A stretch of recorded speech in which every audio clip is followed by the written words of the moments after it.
Hey, what's up YouTube? Asian Mo Dude here with your weekly motorcycle vlog. Topics about motorcycles. Sorry I'm late this week on the vlog, but my mother just went to the hospital from getting in a car accident, but she'll be okay. It was a little spooky at first, but we're all over it now. So, onto the topic of what's a good beginner bike? 600, 250, 500, 650. So, I'll tell you a little bit about myself and what I started on. I started on a Ninja 250 that I bought off Craigslist for 1,150 bucks. I got it from this real shady ass town in Massachusetts called Lawrence. I'm just like, whatever, man. It's my first bike. I'm not gonna give two craps about it. I might most likely drop it, and I'm not gonna give two hoots. So I got the thing, and there was bolts missing here and there, scratches there. It's been down before, whatever. I didn't care too much. I just wanted to get on a bike and ride. So I got a front tire off of Craigslist for about 30 bucks. It was the stock size tire, and I got it mounted through someone I know through Facebook for like 40 bucks. So all in all, I spent like 1,190 bucks to get the bike up and going, and it ran every time great. I had no problems with it until, actually, I had zero problems with it. It just I had this weird throttle sticking issue. My friends helped me out and they just straightened that out for me, and I ended up selling it, and it still ran great. I don't know if it still runs great to this day, but it's fine when I had it. So why did I start on a 250? Well, I initially got my motorcycle license and I was gonna buy a bike, but I didn't have the money to get any sort of bike yet, so I put it off for like a year. So my license was sitting around for a year. I haven't touched a bike. I've had nothing to do with bikes for a year and odd months. So I decided to get into a 250 to just ease me into riding slowly. I did well in the MSF course, but I was really rusty from sitting out for so long. So that's what I did. And I'm glad I did that because it got me out of trouble. I couldn't really speed that hard on the 250, honestly. It made the learning curve much easier. And after I learned on that, I went to a CBR 600 that I kept for a couple months. I got it for a pretty good deal, but the thing was kind of beat, and I was dissatisfied with it, and it was having problems. So I sold that to a friend, and then I bought this SB 650 in the beginning of the season for like 2,000 bucks, and that's where I am now. To be honest though, I bought this 650 more for financial reasons than I did for if I could handle it. Cause I can ride the 600s and stuff, but like I'm one of those guys that when I turn around and look at my bike, it has to look clean and nice. Like I'm tired of buying like crapped on bikes that owners don't give two crap about. And, well, not that. I guess it's just the drop in, like, the damage. I want to stay clean bike, I want to look back and be like, yeah. So, here I am with this. So, let's talk about what should you start on. Well, let's do this. If you were in the MSF course, say, and you were having a hard time, and you're dropping your bike during the course, and you just couldn't get quite comfortable with it, and you just slipped by, I would really suggest starting on a 250 or 500, just so you don't get overwhelmed. Mainly just get acquainted with the street and the motorcycle controls and everyday motorcycling. But to be honest, it really depends on yourself and what you can handle. When you ride a motorcycle, you have to be really honest with yourself. That's one thing I learned from riding a bike, because when you ride a bike, it's no joke. You can seriously hurt yourself and put yourself in a situation where you'll hurt all the loved ones around you because of what can happen to you. So you have to be really level-headed, honest with yourself, and tell yourself, where do I stand when it comes to riding a bike? Am I good? Am I bad? Do I suck? What am I? And that will help you buy a smarter decision for a bike. And I think a lot of people get caught up on the fact that, like, All these other people perceive me. Oh, I gotta be on that sport bike with the t-shirt, jeans, and mohawk on my helmet, whatever, so I can get all the ladies and stuff. No, that's not why you should be riding a motorcycle, and that's what's gonna get you hurt. But don't get me wrong, I've had plenty of friends that started on 600 super sports, and they've had no problems progressing, and they're fine today. They're doing great. However, that being said, from what I've seen, people who start on 250s and people who start on 600s, I feel like the progression rate is a little different.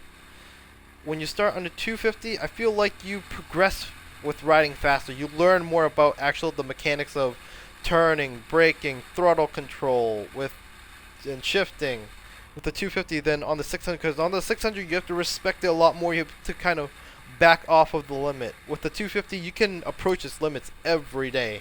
And that's the thing about the 250 I like. There's just something so satisfying about bringing some mechanical vehicle to its limits.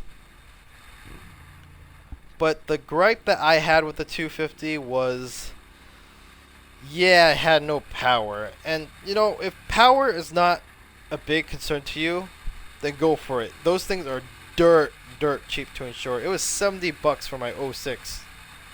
And I'm pretty sure the '08 models and up are cheap as well as the Ninja 300s and whatever that's coming out for the beginner sport bike class. So if you want to save gas and have a cheap mode of transportation, maybe 250 is the answer for you. But I was doing a lot of highway riding to work, and passing people was just such a chore. You would just have to downshift 2 gears to pass people, and I just didn't really like that. But if you live in a city, congested city like Boston, New York City, or anywhere with a lot of traffic and tight places, the 250 might be the answer for you. It has more than enough oomph to get you around city streets. But on the highway, again, not really what you want to be taking on a road trip for like 500 plus miles. So that brings me to 500s. 500s are, in my opinion, my friend had one. I feel like, and I've ridden one, you can check my previous videos.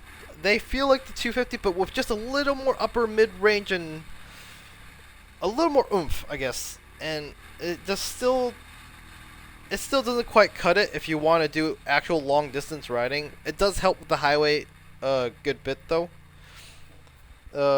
If I could do it all over again, I would have just started on the 650. I probably would have enjoyed that more, not have sold the first bike and probably still had it. Probably save money that way. Because with the 650, I feel like you get a little compromise. I've heard this before, but you grow with the bike. It won't overwhelm you. A 650, it can, but you have to be mature. It can still do wheelies. It can get to 60 in 3.5 seconds with a good launch or whatever. It has more than enough power than you can handle on a legal perspective. This bike can get up to 130, and I doubt you shouldn't be going any faster than the highway speed limit. So it has more than enough capability. It can do the twisties. It can do the commute. Insurance is cheap. The insurance for my bike is $109 for an entire year for basic. So it's not too bad there. So, yeah, I mean, you can start on a 600. Don't get me wrong. Again, a lot of people I know start on 600. This is just based on you. If you know you're struggling a bit with motorcycling, don't buy a Supersport 600. Look at it as a goal for you to get to, so that when you get that bike you want, you don't do stupid things to hurt yourself on it, or drop the bike and lose hundreds or thousands of dollars. Because you will be really sad when you drop that dream bike of yours. Now, that's not to say that, Super Sport 600s are all that dangerous. They are with the ride. They're as dangerous as the rider is. So, if you can control yourself on the road, ride very maturely, you should be able to ride any bike, no problems for your first bike. Except for probably 1000s. Those do take some seat time. So it's really, the thing with riding a motorcycle is you've got to be really, really honest to yourself, because when you fall off of the bike, you're not only hurting yourself, you're hurting the people around you, and that's what a lot of people don't understand until it actually happens. When you're in the hospital, when you can't walk and your loved ones are walking you to the bathroom, bathing you, crying over the fact that you're so hurt, that's not good. And I'd rather people just avoid the whole situation in general, because that can be avoided. Just don't be silly. And if you like to stunt, then keep it on the lots. Don't try to do it on the street. And if you do it on the street, well, shame on you. Good luck to you. Just don't hurt anyone else, alright? Hurt yourself, but don't hurt anyone else. And I think a big reason why a lot of motorcyclists just don't want to get some 250 or lower CC bike to start is because of, I guess, socially, a lot of people judge you on what you have, what you look like, and you say you roll up to your high school or college with like a cruiser, but all your friends ride sport bikes. They're all gonna judge you. Oh, why you buy a cruiser or whatever? It shouldn't matter what you ride, okay? If they were your real friends, they would love whatever you bought. Okay, it's your decision anyway. It's your money. Buy what you enjoy. Don't buy what other people want to see you as. You don't have to be that cool guy on the sport bike. All right, a motorcycle's a motorcycle. We all have two wheels. That's why I think a lot of people are making the mistake and buying bikes that they just can't handle. But that's not to say that I even have that syndrome where it's like, oh, I gotta get a sport bike. So, but that's not to say for the type of riding I do, I think a sport bike is more appropriate. So it also depends on your riding style. If you just like to chill, get around town, maybe 250s or cruisers are your answers, or some 650s. If you like to go quick through the corners, you might want to try the super sports. They'll do that a lot better with their suspension and everything.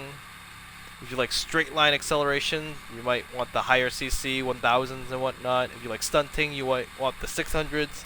It all depends how you ride, and it depends on yourself. So the other issue is that when people buy their first bike, it depends on the money as well. You have to see where your money is and what you can really afford. If you can only afford a 250, but you're trying to shop for a 600, you're just gonna get one hell of a beat of a bike, and you're not gonna be happy. For your first bike, you want to get in as much seat time as you can, and that's the key. Seat time. Seat time is what makes you a better rider. Whether it be riding in traffic on the streets, or taking a twisty canyon road, or taking a road trip down the interstate, it's whatever seat time you can get on your motorcycle. It'll just make you that much better when you're exposed to everyday riding. But you can't be doing that when you buy some piece of junk because you wanted something beyond your means or something you couldn't afford. If you really want to start on a nicer bike or whatever bike you want, and you're financially just barely making it, don't do it. Just buy a cheaper bike and get it later. You'll be a lot happier that way than sitting there on your broke ass trying to fix your bike when things go wrong, because you have to factor in the maintenance part of motorcycles, and that's a thing a lot of beginner motorcyclists overlook as well. For sport bikes, the 600s, 1000s, and all that, obviously those parts are a lot more expensive than the 250s or 650s, the lower CC bikes. That's what you have to consider financially, what you can handle, and what type of riding you do. Those are the main points that you have to hit. And that's it, guys. It's really not that hard. But surprisingly, you'll see a lot of people just buy sport bikes and not ride it for sport. They'll just cruise around on their sport bike. It's like, what's the point, man? Like, you buy this high performance vehicle and you don't take it through the canyon roads, or you stretch it and it completely defeats the purpose of the bike. Like, I just don't get it. So let me know in the comments what you guys started on, your experiences, what you think about starting motorcycles and whatnot, and try not to bash on each other. Have a great day, guys. Asian Mo Dude, out.